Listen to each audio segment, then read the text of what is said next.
Hello everyone, welcome to Learner Bee. I am Shivani Chauhan. इस video में हम क्लास 9 इंग्लिश की जो बिहाइव की बुक है उसका chapter 9 the bond of love देखने वाले हैं और इस चैप्टर की हम समरी देखेंगे। इससे पहले हम लोग वर्ड मीनिंग्स देख चुके हैं, एमसीक्यूज़ देख चुके हैं, इंपॉर्टेंट क्वेश्चन आंसर्स देख चुके हैं। अब हम देखने वाले हैं समरी और चैप्टर भी कंप्लीट है। तो क्या होता है, narrator finds an orphan bear. तो ऑफन होता है जो अनाथ हो जाता है और बेर होता है भालू। तो नरेटर, ये जो जिन्होंने ये चैप्टर लिखा है उनको एक देखो यहाँ पर बेर मिलता है। तो नरेटर फाउंड अ बेर कब by chance when he and his friends were passing through fields of sugar के नियर मैसूर। तो वो नरेटर और नरेटर के फ्रेंड्स ना, क्या हो रहा था, एक जगह से जा रहे थे मैसूर में, वहाँ पर शुगर केन के फील्ड से यानी कि गन्ने के खेतों के बीच में से वो लोग निकल के जा रहे थे।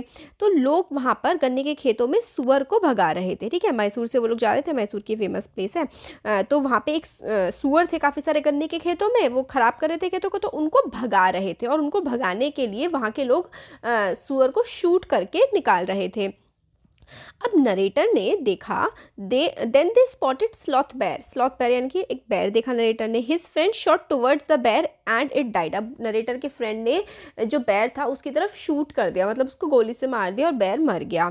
After the sloth bear died her cub ran around her dead body making a sad noise. अब जब नरेटर के फ्रेंड ने उस स्लॉथ बेर को मार दिया तो वहाँ पे देखा एक छोटा सा बेर वो अपनी माँ की मतलब डेड बॉडी के अराउंड घूम रहा था और काफ़ी मतलब रो टाइप कर रहा था।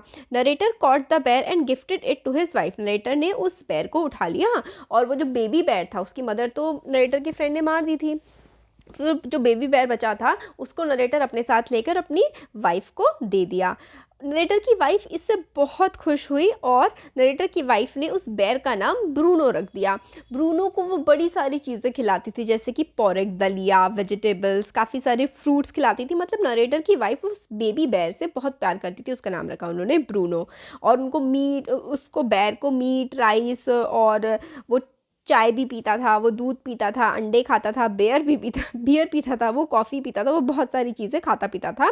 और नरेटर की वाइफ और जो ब्रूनो था वो एक दूसरे के काफ़ी ज़्यादा क्लोज हो गए थे, एक दूसरे को काफ़ी ज़्यादा पसंद करने लगे थे। काफ़ी सारे इंसिडेंट्स हुए। अब जब नरेटर के घर में रह रहा था ब्रूनो, जो बेर था छोटा सा, वो बड़ा हो रहा था और उनके घर में रह रहा था, तो काफ़ी सारे इवेंट्स हुए, काफ़ी सारे इंसिडेंट हुए। वो क्या क्या थे? एक बार क्या हुआ, नरेटर के घर में चूहे हो गए थे। अब उन चूहों को मारने के लिए नरेटर ने रखी चूहे मारने की दवाई। अब वो दवाई ब्रूनो ने खा ली। अब ब्रूनो ने वो दवाई खा ली तो ब्रूनो को दिक्कत हो गई। ब्रूनो को क्या हो गया, पैरालिसिस हो गया। जो चैप्टर में शब्द है वो है पैरेसिस। पैरेसिस होता है कि जब हमारी बॉडी के कुछ पार्ट जैसे मूव नहीं करते, उसको पैरेसिस या पैरालिसिस कहते हैं। अब वो नरेटर की वाइफ के पास खुद को खींच करके नरेटर की वाइफ के पास ब्रूनो लेकर के गया कि भाई मेरे को ऐसे ऐसे प्रॉब्लम हो गई। नरेटर की वाइफ ने देखा, वो बहुत डर गई। फिर उनको फटाफट ब्रूनो को वो लोग वेटनरी डॉक्टर के पास लेकर के गए। वेटनरी डॉक्टर होता है जो जानवरों का डॉक्टर होता है। फिर जो मतलब डॉक्टर ने दवाई वगैरह दी, फिर कुछ देर बाद वो ठीक हो गया, मतलब बेर, और फिर कुछ समय बाद वो उसको घर ले गए। फिर एक इंसिडेंट तो ये था कि उसने चूहों को मारने के लिए जो दवाई रखी थी वो खा ली थी। फिर उसके बाद क्या हुआ, एक बार ब्रूनो ने इंजन ऑयल पी लिया, जो तेल होता है ना, डीजल, वो पी गया 1 गैलन, मतलब बहुत सारा वो इंजन का ऑयल पी गया। बट उसकी हेल्थ पर कोई इफेक्ट नहीं पड़ा, मतलब इस बार वो ठीक रहा, इस बार कोई गड़बड़ नहीं हुई। अब पहले उन्होंने उसका नाम रखा था ब्रूनो।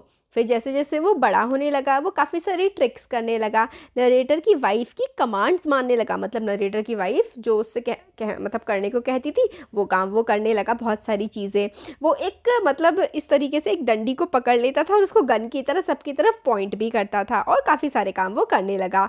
वो रेसल भी करता था, अगर उससे कहो कि रेसल करो बॉक्स के साथ, वो लड़ाई भी करता था। इसलिए उसको सब लोग प्यार से फिर बाबा बाबा कहने लगे जब वो बड़ा हो गया। अब वो बड़ा हो गया तो बाबा को घर में चेन में बांध करके रखना पड़ा, क्योंकि जो नरेटर था उसके घर में किराएदार रहते थे। किराएदार के बच्चे काफ़ी मतलब डरने लगे थे ब्रूनो से, तो ब्रूनो को चेन में बांध कर रखना पड़ता था। अब ब्रूनो धीरे धीरे बहुत ज़्यादा बड़ा होता जा रहा था और दो मतलब बहुत ही ऊंचे ऊंचे कुत्तों के बराबर वो हो गया था। तो नरेटर के फ्रेंड ने एडवाइस किया नरेटर को कि भाई ये ब्रूनो को अब घर में तो नहीं रखा जा सकता, तो इसको जू भेज देना चाहिए। तो नरेटर के बेटे ने और नरेटर ने मतलब वाइफ जो है बहुत, नरेटर की वाइफ बहुत ज़्यादा प्यार करती थी ब्रूनो से, तो वो उसको दूर नहीं जाने देना चाहती थी। फिर भी सबने समझा बुझा के उसको जो है मैसूर के ज़ू भिजवा दे, क्योंकि ज़ू में मतलब बहुत ज़्यादा ओपन स्पेस होगा तो वो आराम से वहाँ पे रह सकता था। मगर बड़ी मुश्किल से मानी थी नरेटर की वाइफ। अब नरेटर की वाइफ ने भेज तो दिया था, मगर वो बहुत ज़्यादा दुखी रहने लगी थी। वो ब्रूनो से बहुत प्यार करती थी और ब्रूनो भी वहाँ पे ज़ू में खुश नहीं था, वो भी घर को बहुत ज़्यादा मिस करता था। इफेक्ट ऑफ सेपरेशन और नरेटर्स वाइफ एंड बाबा, तो बाबा पर और नरेटर की वाइफ पर जो सेपरेशन वो लोग अलग अलग हो गए थे, इसका क्या इफेक्ट पड़ा था। तो नरेटर की वाइफ बहुत ज़्यादा दुखी रही कई हफ्तों तक जब बाबा चला गया। उसने क्यूरेटर जो जू की देखभाल करते हैं उनको कई सारे लेटर लिखे कि भाई बाबा ठीक है या नहीं है। क्यूरेटर ने रिप्लाई किया कि वो फ्रेटिंग कर रहा है, मतलब वो थोड़ा परेशान सा रहता है, खाना वाना नहीं खाता है। तो ये सब मतलब पढ़ के, और उसको नरेटर की वाइफ बहुत ज़्यादा परेशान भी रहती थी, उसको ब्रूनो की याद भी बहुत ज़्यादा थी। तो फिर वो ब्रूनो से मिलने के लिए जू चली गई लगभग 3 महीने बाद। अब जब वो मिलने गई तो रीयूनियन हुआ, दोबारा मिले। नरेटर की वाइफ को मतलब जू लेके गया नरेटर। कुछ फ्रेंड्स पहले गए हुए थे। स्टार्टिंग में क्या हो रहा था ना कि नरेटर अपनी वाइफ को जाने से रोकता था कि भाई मत जाओ मत जाओ। तो कुछ फ्रेंड्स गए थे, तो narrator took his wife to the zoo. Some of her friends told her that Baba would not recognise her. कुछ फ्रेंड्स ने कहा कि भैया बाबा को 3 महीने हो गए हैं, वो तुम्हें रिकॉग्नाइज नहीं करेगा, वो तुम्हें पहचानेगा नहीं। बट जैसे ही वो वहाँ पहुँची, वो ब्रूनो ने उसको पहचान लिया और वो 3 घंटे तक साथ में बैठे रहे। उसने नरेटर की वाइफ ने ब्रूनो को खाना दिया और क्यूरेटर से कहा कि बाबा को उसके साथ जाने दे। बट क्यूरेटर हेल्पलेस था, वो ऐसा नहीं कर सकता था। इसके लिए मतलब अब वो नरेटर की वाइफ कहने लगी थी मैं वापस लेकर के जाऊंगी इसको, मैं ब्रूनो को यहाँ पर अब मैसूर जू में नहीं छोड़ूंगी। बट उसको जो क्यूरेटर था, यानी कि जो रखवाली करते थे जू की, उनके पास अथॉरिटी नहीं थी इस तरीके से जानवर को भेजने की, क्योंकि अब वो ब्रूनो मैसूर सरकार की प्रॉपर्टी हो गया था। तो अब कैसे ले जाया जाए, तो उसके लिए सुप्रिटेंडेंट की परमिशन की ज़रूरत थी। तो भाई परमिशन ले ली गई और बाबा को दोबारा से घर ले जाया गया। सुप्रिटेंडेंट ने अलाउ कर दिया कि बाबा को घर ले जाया जाए। अब बाबा इतना ज़्यादा बड़ा हो गया था कि उसका जो केज था, पिंजरा था, वो गाड़ी में नहीं आ सकता था, तो इसीलिए उसके केज को गाड़ी के ऊपर रखा गया। घर पहुंचकर लगभग उसका 20 फीट लॉन्ग और 15 फीट वाइड आइलैंड पर उसका घर बनाया गया, मतलब एक अलग सी जगह पर उसका घर बनाया गया। वुडन बॉक्स में बाबा को रखा गया। वो एक वुडन बॉक्स मतलब रखा गया, उसमें बाबा रहता था। मतलब वो वुडन बॉक्स जो था वो बाबा का घर था और बाबा मतलब बहुत खुशी से उसमें रहता था। और घंटों नरेटर की वाइफ और बाबा साथ में बैठते थे और टाइम स्पेंड करते थे। तो वो लोग मतलब साथ में काफ़ी खुश थे। तो ये हमने समरी देख ली चैप्टर की। होपफुली आप लोगों को अच्छा लगा होगा। और डिस्क्रिप्शन बॉक्स में आप लोगों को सारे के सारे चैप्टर्स जितने भी हमने 9th क्लास के बना रखे हैं, सारे सब्जेक्ट्स ऑलमोस्ट कवर हैं, हाँ वो देख सकते हैं। Thank you.